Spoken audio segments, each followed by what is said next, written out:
The champagne flute shattered against the marble floor, crystal shards scattering like fallen stars across the pristine white surface. Amara didn't flinch. She'd learned years ago that flinching only made things worse. "You're embarrassing me," Richard hissed, his perfectly practiced smile never faltering as he gripped her arm just above the elbow, hard enough to bruise, careful enough that no one at the charity gala would notice. "Senator Morrison's wife just asked why you look so tired. What have I told you about appearances?" "I'm sorry," Amara whispered automatically, the words as familiar as breathing. She'd apologized so many times over the past 7 years that the phrase had lost all meaning. It was simply a survival mechanism now, a small sacrifice to avoid the storm that would come later behind the closed doors of their Belmont estate mansion. Richard Ashford released her arm and smoothed down his $1,000 suit jacket, his steel gray eyes scanning the ballroom filled with the city's elite. To everyone watching, he was the picture of success. A real estate mogul worth hundreds of millions, a philanthropist, a man whose political connections reached the highest offices in the state. He was untouchable, and he knew it. "Go to the powder room," he commanded softly, his tone the same one he might use to dismiss a servant. "Fix your makeup. You look washed out under these lights. And for God's sake, try to look happy. This event is raising money for abused women, of all things. The irony would be amusing if you weren't making me look bad." The irony wasn't lost on Amara either. She nodded mutely and made her way through the glittering crowd, feeling their eyes on her designer gown, her diamond necklace, a platinum collar, really, and the smile she perfected that never quite reached her eyes. They saw Mrs. Richard Ashford, one of the city's most envied women. They didn't see the finger-shaped bruises hidden beneath her long sleeves, or the way she'd learned to sleep so lightly that any sound would wake her, or how she'd stopped recognizing herself in the mirror years ago. The woman who'd walked down the aisle at 23, full of hope and love for the charming man who'd swept her off her feet, was gone. In her place was a ghost who went through the motions of a perfect life while slowly dying inside. Amara locked herself in the powder room's largest stall and pressed her forehead against the cool marble divider, willing herself not to cry. Crying would ruin her makeup, and that would give Richard another reason to punish her later. He had so many reasons these days. She breathed too loudly. She smiled at the wrong person. She failed to anticipate his needs. She existed incorrectly. It hadn't always been this way. The first year of marriage had been manageable. Richard had been controlling, yes, but she'd mistaken it for protectiveness. He didn't want her working because he wanted to take care of her. He didn't like her friends because they were bad influences. He monitored her phone because he loved her so much he couldn't bear the thought of losing her. The isolation had come gradually, so subtly that she hadn't realized she was being cut off from everyone who might have helped her. Her parents had passed away in a car accident shortly after the wedding. Richard had been so supportive during that time, and she'd leaned on him completely. Her college friends had drifted away when she kept canceling plans. Her coworkers became strangers when she quit her job at Richard's insistence. By the time the first slap came, she had no one left to tell. And after that first slap came the apologies, the tears, the promises that it would never happen again. Then came the gifts, jewelry, designer clothes, a new car. The cycle became familiar. Tension building, explosion, remorse, honeymoon period, repeat. Each time, the explosion grew worse. Each time, the honeymoon period grew shorter. The physical abuse was terrible, but Richard was too smart to leave marks where anyone could see them. It was the psychological torture that truly broke her, the constant criticism, the gaslighting, the way he could make her doubt her own sanity. He controlled every aspect of her life, what she ate, what she wore, where she went, who she spoke to. He tracked her phone, monitored the household accounts, and had the staff report her every movement. When she'd tried to leave 2 years ago, he'd found her within hours at the hotel downtown. The beating that followed had put her in the hospital, his hospital, owned by his family's foundation, where the doctors had been paid to record her injuries as a fall down the stairs. The police chief was his golfing buddy. The district attorney owed his election to Richard's campaign contributions. The judge who'd handled their prenuptial agreement was his former law school roommate. Richard Ashford had built an empire not just of wealth, but of leverage. He owned people, and he owned her most of all. Amara heard the powder room door open and voices filter in, Society wives discussing the latest scandal, their laughter sharp and careless. She held her breath until they left, then finally emerged from the stall to face her reflection in the ornate mirror. The woman looking back at her was 30 years old but felt ancient. Her dark hair was styled in an elegant updo, her makeup flawless, her emerald gown worth more than most people's yearly salary. She looked like success incarnate. She looked like a beautiful lie. Her hazel eyes, once bright with dreams and ambition, were dull now, haunted. She barely remembered the girl who'd graduated summa cum laude with a degree in architecture, who'd wanted to design buildings that would stand for generations, who'd believed in love and happy endings. That girl was dead. Richard had killed her slowly, systematically, over 7 years of marriage. Amara reapplied her lipstick with steady hands, a skill she'd mastered along with hiding fear, swallowing pain, and surviving one more day in her golden cage. She would return to the ballroom, stand beside her husband, smile at the right people, and play her part in the elaborate charade of their perfect life. But as she stared at her reflection, something flickered in her eyes, something she thought Richard had beaten out of her long ago. A spark of defiance. Tonight, she would play her part. She would survive, as she always did.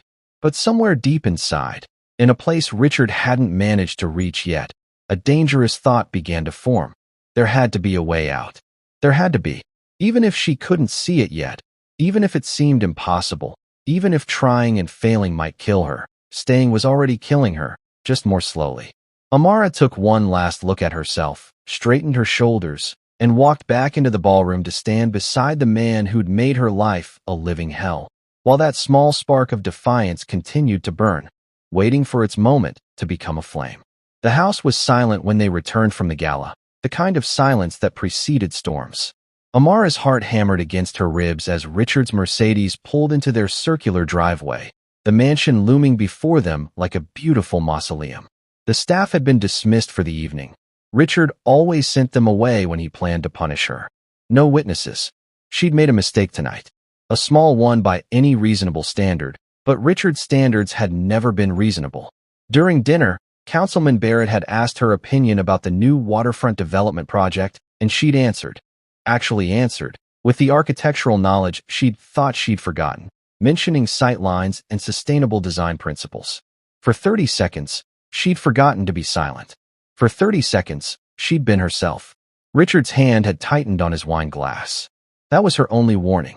Now, as he unlocked the front door and gestured for her to enter ahead of him, Amara calculated her options. They were limited as always. Comply and minimize the damage, or resist and make it worse.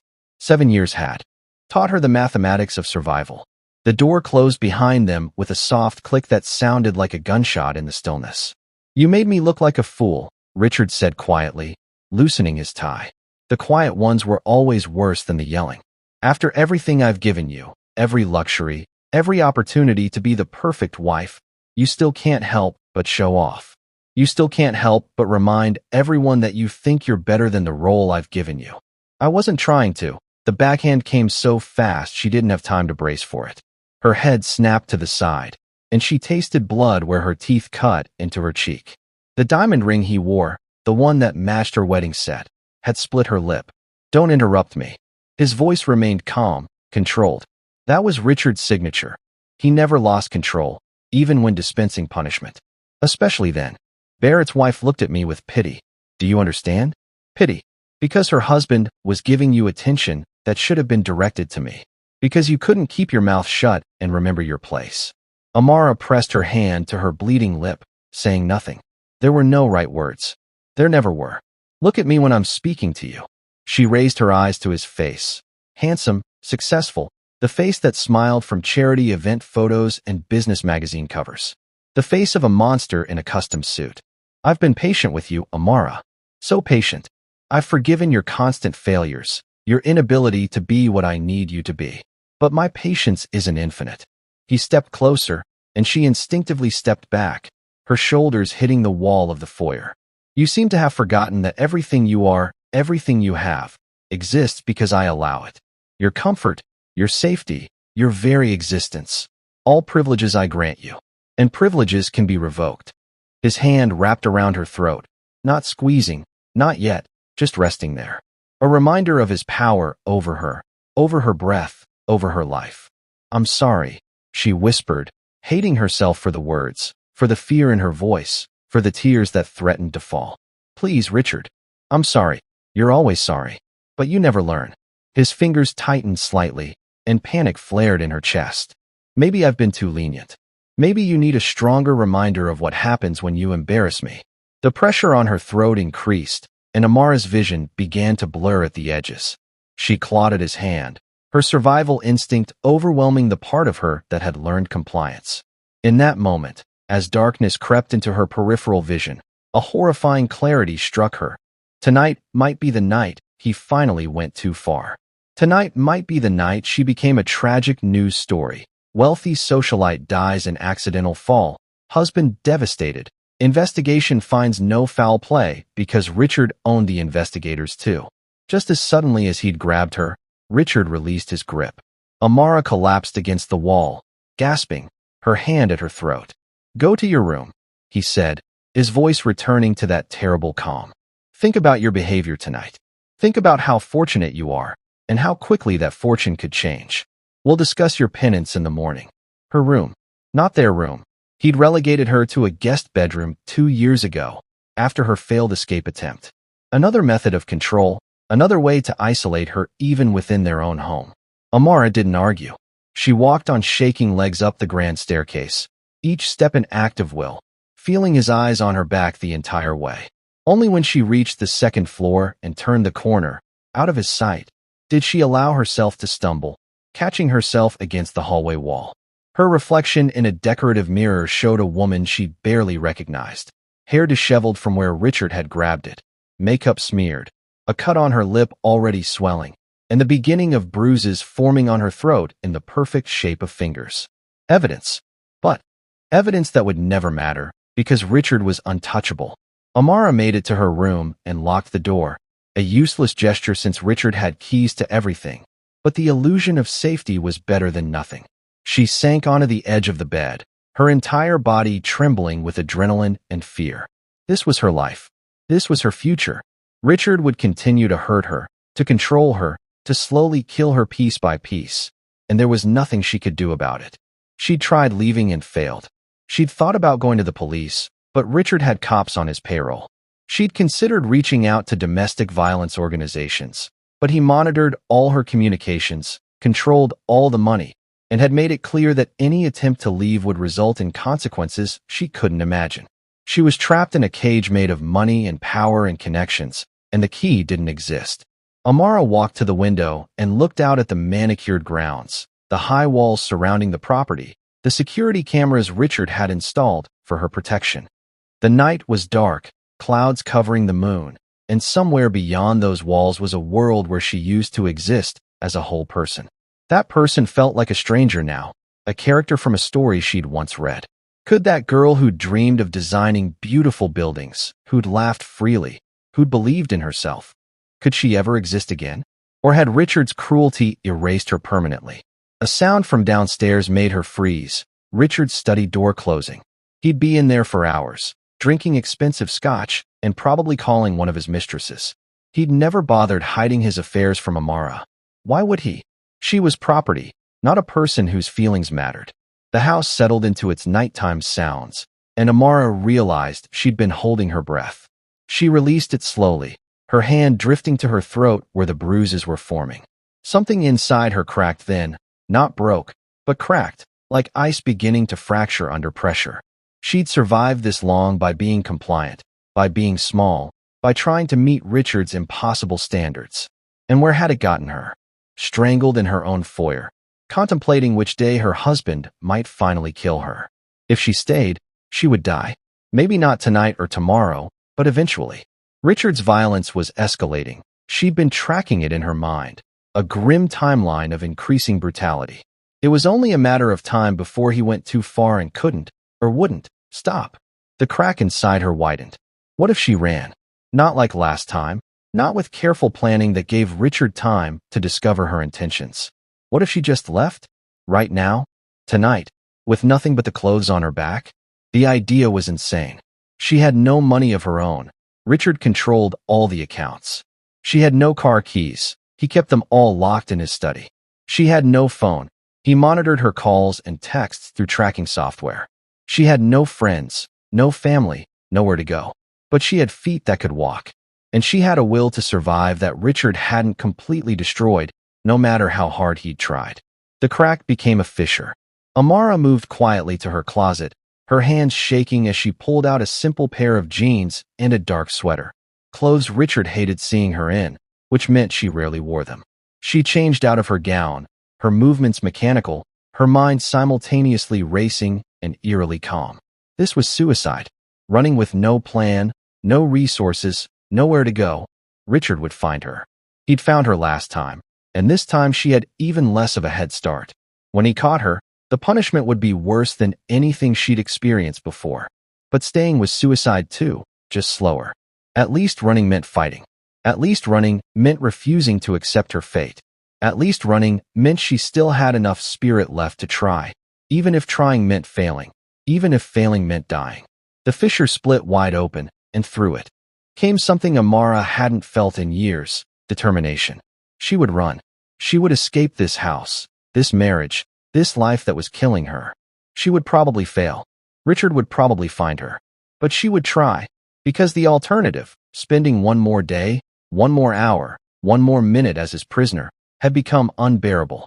Amara stuffed a few essentials into a small bag she could carry, moving as silently as possible.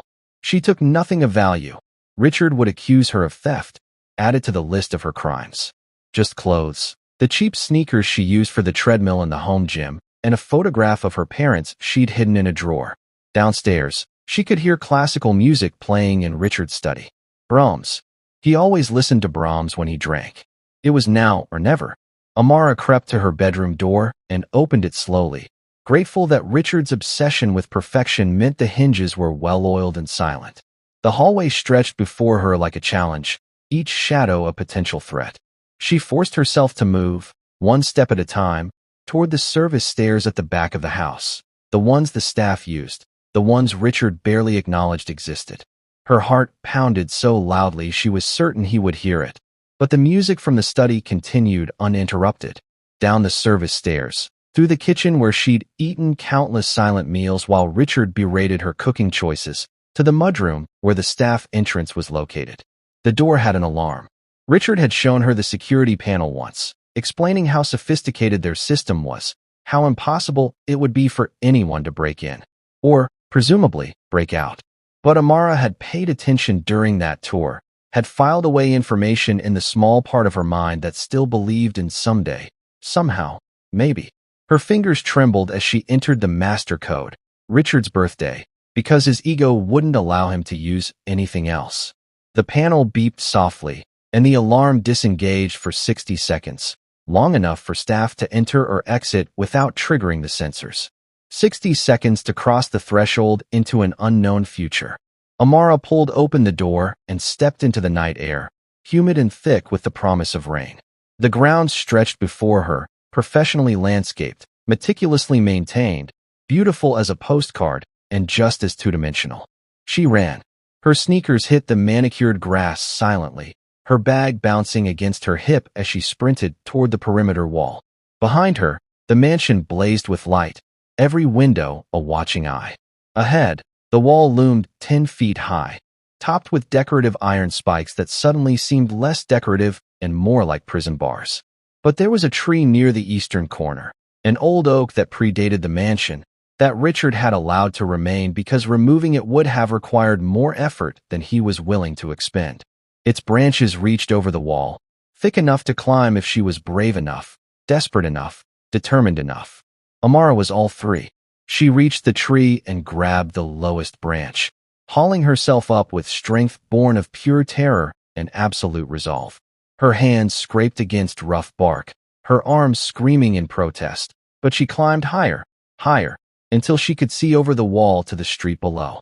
It was a long drop, long enough to break bones if she fell wrong. But staying would break more than bones. It would break the last fragile pieces of her soul. Behind her, somewhere in the mansion, she heard a sound that made her blood run cold. Richard's voice, calling her name. He discovered her absence. There was no more time for hesitation, no more room for second-guessing. Amara swung her leg over the wall, balanced precariously on the narrow top between the iron spikes, and jumped into the darkness beyond. She hit the ground hard, rolling instinctively to absorb the impact, pain shooting through her ankle and shoulder.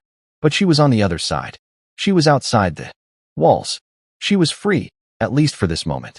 From the mansion came the sound of alarms blaring, lights flooding the grounds. Richard's voice raised in fury. He would send security after her. He would call his connections. He would mobilize every resource at his disposal to drag her back. Amara pushed herself to her feet, ignoring the pain, and ran into the night. She had no destination, no plan beyond putting distance between herself and the prison she'd called home. The city sprawled around her, full of dangers she couldn't imagine, but none of them could be worse than the danger she was running from. Or so she thought. She had no way of knowing that her desperate flight would take her into territory controlled by someone even more dangerous than Richard. She couldn't have guessed that the dark streets she was running through had their own king, their own rules, their own code of justice. All Amara knew was that she was running, and for the first time in 7 years, she was choosing her own direction. Even if that direction led her straight into the domain of the city's most feared mafia boss. Even if her escape from one nightmare was about to bring her face to face with someone, far more terrifying than anything she'd known.